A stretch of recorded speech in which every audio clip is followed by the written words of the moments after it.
से चमकीली बिंदी हूँ। मैं सबकी जानी पहचानी भारत की भाषा हिंदी हूँ। मेरी बोली में मीरा ने मनमोहक काव्य सुनाया है।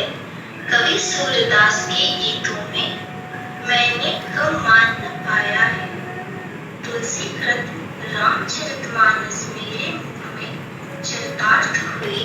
विद्वानों संतों की बाड़ी कुछ। हिंदुस्तान की तो राष्ट्रभाषा है हिंदी, सुंदर सरल और मीठी भाषा है हिंदी। हिंदुस्तान की तो इसे सम्मान देना और दिलाना हमारा कर्तव्य है। सबकी सखी हमारी हिंदी जैसे माथे पर सजी है सुंदर बिंदी।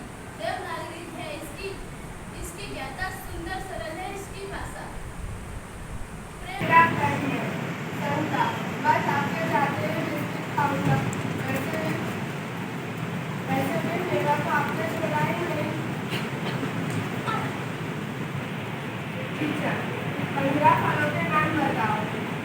ठीक है, आम, अमरूद, केला। शाबाश। और 12 फलों के नाम बताओ। मुंशी प्रेमचंद्र जी एक प्रसिद्ध भारतीय लेखक थे जिन्होंने कई कहानियां और उपन्यास लिखा। उनका जन्म बनारस के समीप पांडेपुर के लम्बी ग्राम में 31 जुलाई 1880 में हुआ। मुंशी प्रेमचंद्र जी का मूल नाम गणपतराव था। उन्होंने कई कहानियां और निबंध लिखे।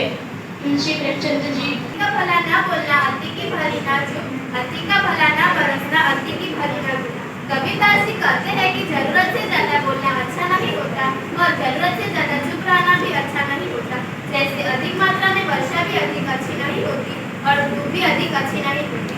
बड़ा हुआ तो क्या हुआ, जैसे पेड़ खजूर पंथी को दाया नहीं, फल लागे अति दूर।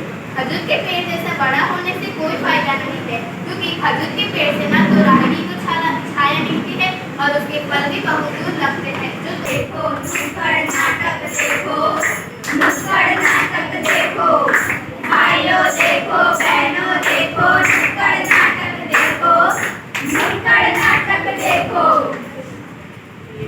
अरे वाह, आज तो यहाँ जबरदस्त नाटक होगा, परंतु इसका शीर्षक क्या होगा? सोचने दो। कृषि कानून? नहीं।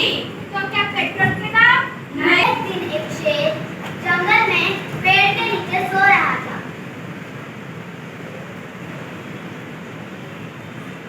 उसके बाजू में ही एक चूहे का बिल था। तो चूहे ने सोचा कि मैं इस बार शेर को परेशान करके ही रहूंगा। तो चूहा शेर के पास दौड़ते दौड़ते गया और शेर के ऊपर कूदने लगा और शेर अचानक जाग गया। हिंदी की गौरवपूर्ण गाथा। अपनी भाषा हिंदी के प्रति हमें गौरव की अनुभूति होती है। यह भाषा सभी देशवासियों के सूत्र में जोड़ती है। सांस्कृतिक दृष्टि से भारत के विभिन्नता में एकता के दर्शन होते हैं। हिंदी भाषा हमारी राष्ट्र की एकता, सम्मान तथा विकास का आधार है। आज आप सभी को हिंदी दिवस की बहुत बधाई। हमें हिंदी दिवस, गुजराती दिवस और मराठी दिवस या इंग्लिश दिवस के दिन ही तो भाषा का प्रयोग करना वैसे नहीं, पर हिंदी के ऊपरी सारे हफ्ते के हिंदी के पीरियड होते हैं ना, हिंदी की नासिकाएँ होती है, उसमें आपको हिंदी बोलना चाहिए और वो भी शुद्ध हिंदी बोलना चाहिए।